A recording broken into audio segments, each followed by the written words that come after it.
excited to introduce this next speaker, Gonzalo Adriazola. He is a strategy consultant for Accenture Social Impact Group, currently working on financial inclusion projects in Latin America. He has also worked with microfinance institutions and nonprofits based in Colombia, Bolivia, Peru, Costa Rica, and Ecuador. Prior to his current position, his expertise in the commercial sector has benefited global Fortune 500 organizations with recommendations in growth strategy, innovation, operating model, and digital transformation. In 2019, he was recognized by both Prospanica and Negocios Now magazine as a NYC 40 under 40 professional. He will be talking today about financial inclusion and practice. Gonzalo, I will hand it over to you. Thank you so much for being here. Thank you for the intro. Can you hear me and see me? Yes, all clear. Amazing, incredible. Well, hola to everyone watching. Today, I want to share three things. First, my story, how I got to do financial inclusion, social impact work through consulting. Two, the type of projects we're doing in Latin America. And three, advice on anyone that is trying to get into that type of work. So with that, I'm going to start on the how did I get to do social impact work at a big consulting firm. So I was born and raised in Peru. My mom raised me by herself, and education was the main thing. She would spend 90% of her salary so I could go to a good school, so I could have a good education. I grew up in a kind of very humble home, but as I said, education was kind of like where the money went. Fast forward, when I was 19, I moved to the United States, and I remember my picture of the United States being kind of like what I saw in the movies. But then I got to Marengo, Ohio, which for the ones that don't know, it's a village of 300 people in Ohio. Many people had never seen a Latino, and it was a shock. But I was very determined to be an agent of change, if you will. So I went out and I went to the 4 businesses that were around Marengo, Ohio, one of them being a drugstore, one of them being a little supermarket, one of them being a bank, and the 4th one being a restaurant.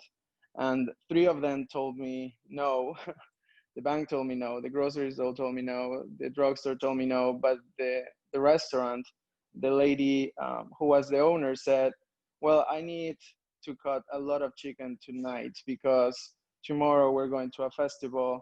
So if you want to work, you can start in an hour. And I took it. And I remember my first weekend in the US was chopping chicken. I'm thinking like, wow, like I'm on my way. She was paying me $7.50 an hour, which like at that point was like, I felt like I was balling with that money. But that eventually got the ball rolling. So I worked with her for 6 months. I started in the kitchen, then I was a waiter, then I was like helping her managing the business. Then I eventually became her right hand. And I saved enough money to buy a car, learn how to drive, get a driver's license, and then go to school. Like that was in my mind. Like as soon as I'm able to get a car and go to the school, I'm gonna try to enroll.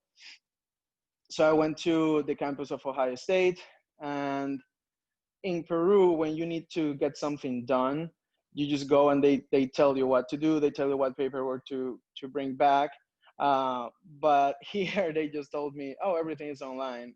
And I said, I don't have a computer, I don't have a phone.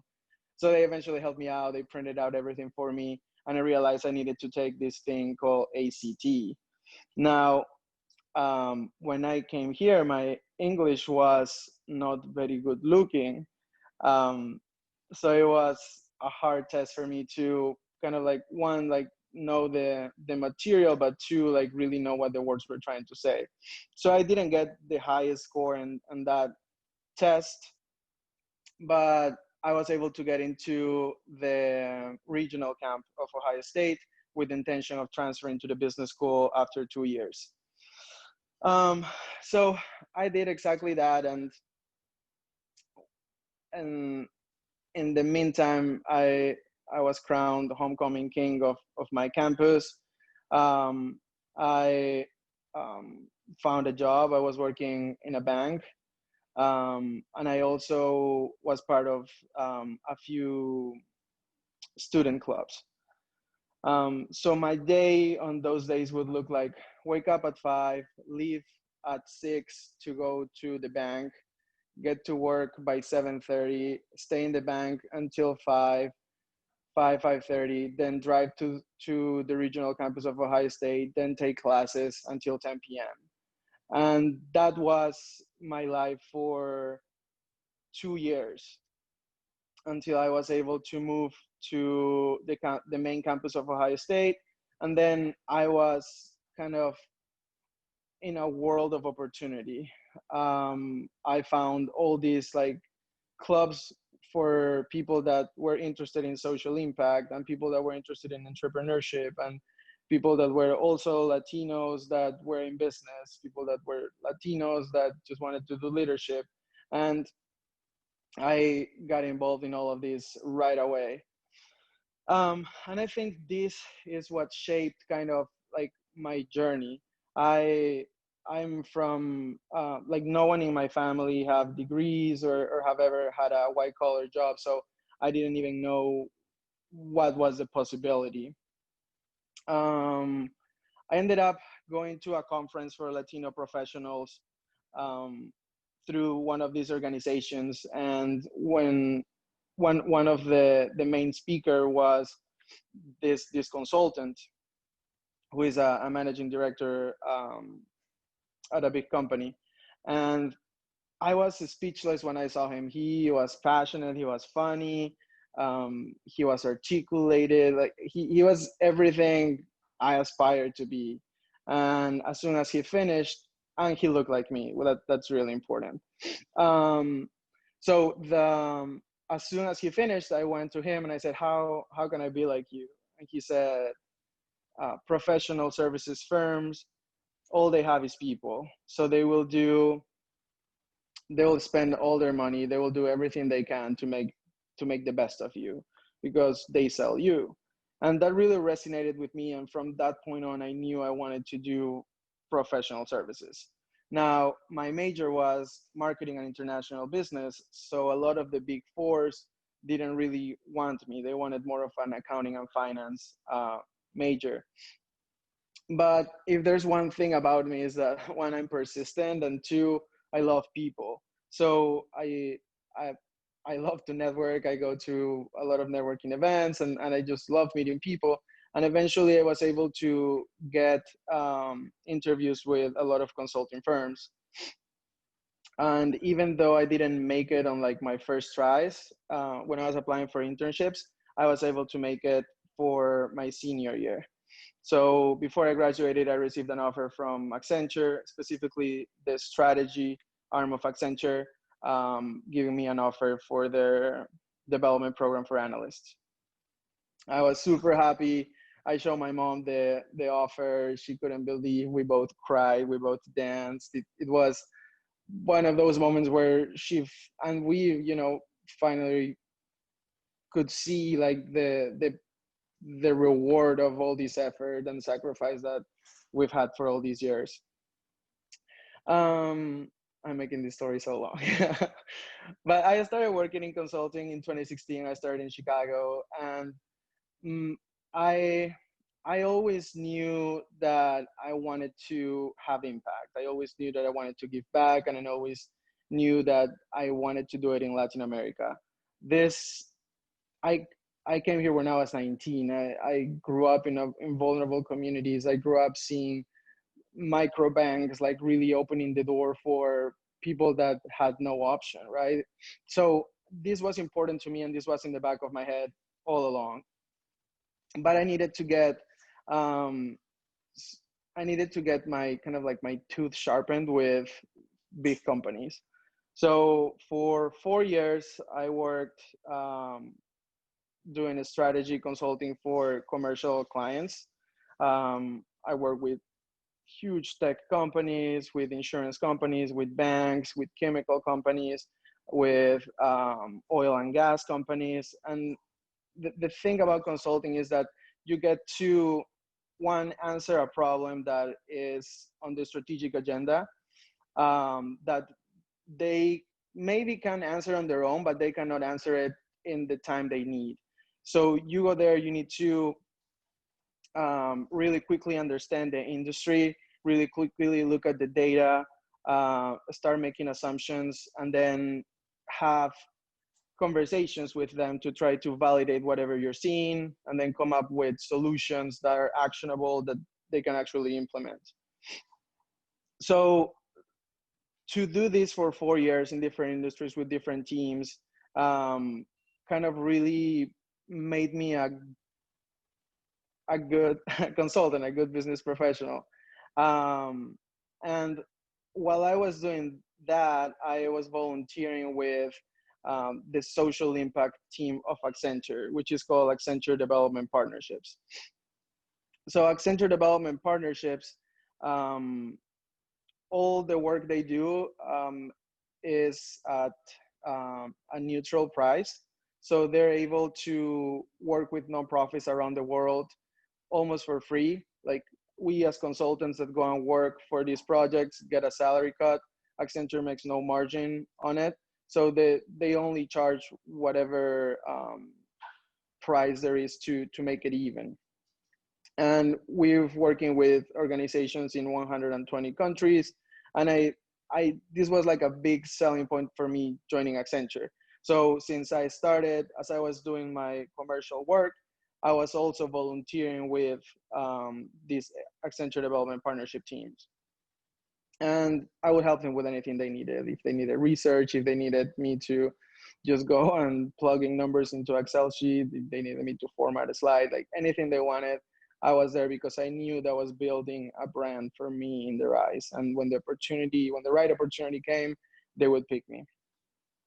And eventually the right opportunity came. So in January, one of the managers in Latin America was going back to Australia, and they thought of me. So there was specifically this project in my home country, in my home city, where they were doing work, and I reached out again to say if I could help with anything on that specific institution. And they say, well, actually, like, you could come for a longer term. So now, that was a long introduction. But now I am part of the core team of the Accenture Development Partnerships team in Latin America. And I specialize on financial inclusion projects. So what this means is I'm doing three things. One of them is executing projects. Two, I'm training the practice with a lot of the best practices that I get from the US. And then three, I'm helping sell more business. I'm helping kind of like build proposals and be in orals and try to, grow the business. So now that takes me to the other side. So my current project, the one I'm executing, it's with CAF. CAF, it's a monetary fund that has the purpose to advance financial inclusion in Latin America. And they do this through borrowing money to microfinance institutions, and then the microfinance institutions kind of like carry that mission. So they wanted to make sure that the institutions that they're giving money to are actually having impact. So we did two things. One of them, we did a workshop for 3 days on kind of like best practices on digital transformation, um, consumer or like customer centric strategies, basically like putting their client or the people they're serving at the middle, and from that create or adapt their products, their services, their processes, etc. And I'm sorry, my English is super rusty. I've been speaking Spanish like all day since like January, and I'm living in Miami now, so my English again is not very good looking. um I apologize for that. But um we created this workshop. It was a 3-day workshop. We invited 10 microfinance institutions from all over Latin America, and we taught them these best practices. We invited vulnerable communities to talk to their executives and like have them interview who is their client, because a lot of these executives are so high up that they're not able to interact with their clients anymore. So through those conversations really grasp what are the real needs, what how their expectations have changed, how their products and services are really fitting their needs, and then through those insights come up with opportunities to improve their service they're giving, the products they're creating. So on these 3 days, it was like a super fast prototyping. Every microfinance institutions come up with ideas and recommendations, but the idea of that was to get their brain thinking and for them to go back and kind of like carry that mission.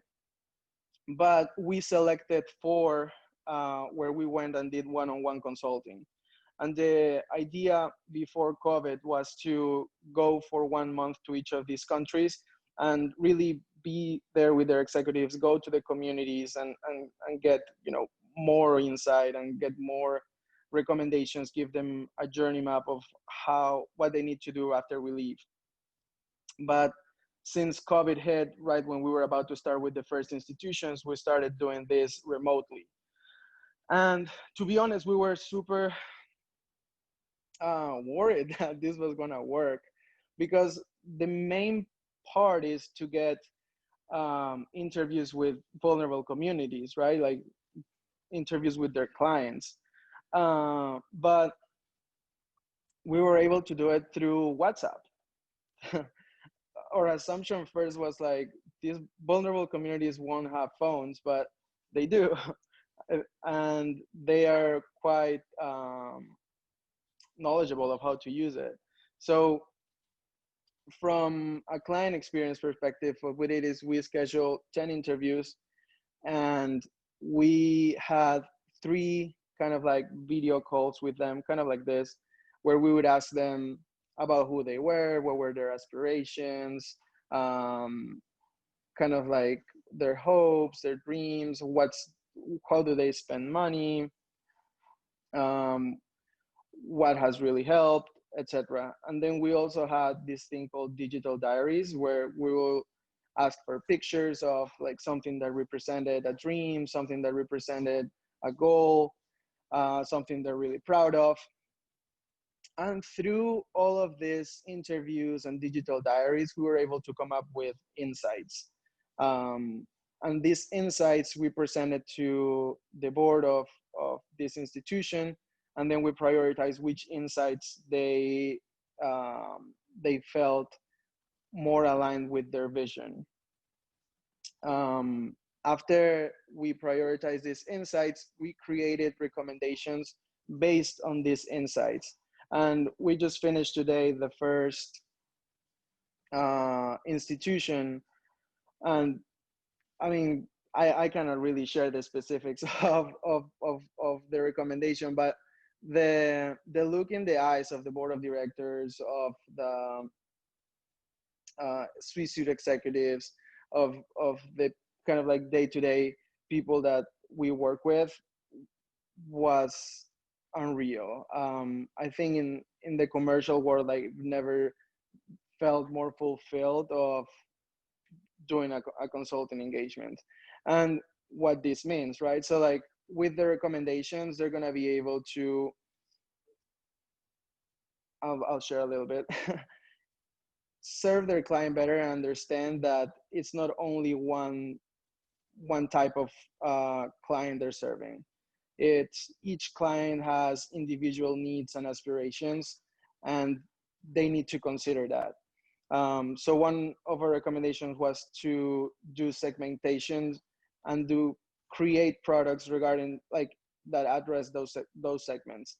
And the journey to that is really long, but the end goal is that vulnerable communities feel that there's a product that addresses their needs as they move up, not only when they're like at the beginning of the journey. Um, so yes, that's all I can share. I don't know if there are questions here, but in chat, there we go. Nice. So I'm gonna close with advice for anyone that wants to do this type of work. I think the first one, and super cliche, is dare to dream big. And if there's something that you really want to do, say it to everyone. It will eventually, like, people will eventually think of you whenever they think of financial inclusion or social impact. And then two, kind of like be strategic on how you want to get there, right? So like you really want to do these things, think of like your environment where you're working now or where you want to work, and see if like they offer a path to that dream that you have. And then three, work hard. You create a brand through the work you produce. So the better that is, the more people think of you of like, hey, this is the person that wants to do this thing and will do it really well. And that's it. Thank you so much. Thank you so much for sharing your story. I think that it was so inspiring, and we have all of these comments coming in about how inspiring it was. And they say gracias. I'm gonna butcher it with my accent, so I'm not gonna try and read out the Spanish. But that this was it was really inspiring, and thank you so much for coming on to share your story.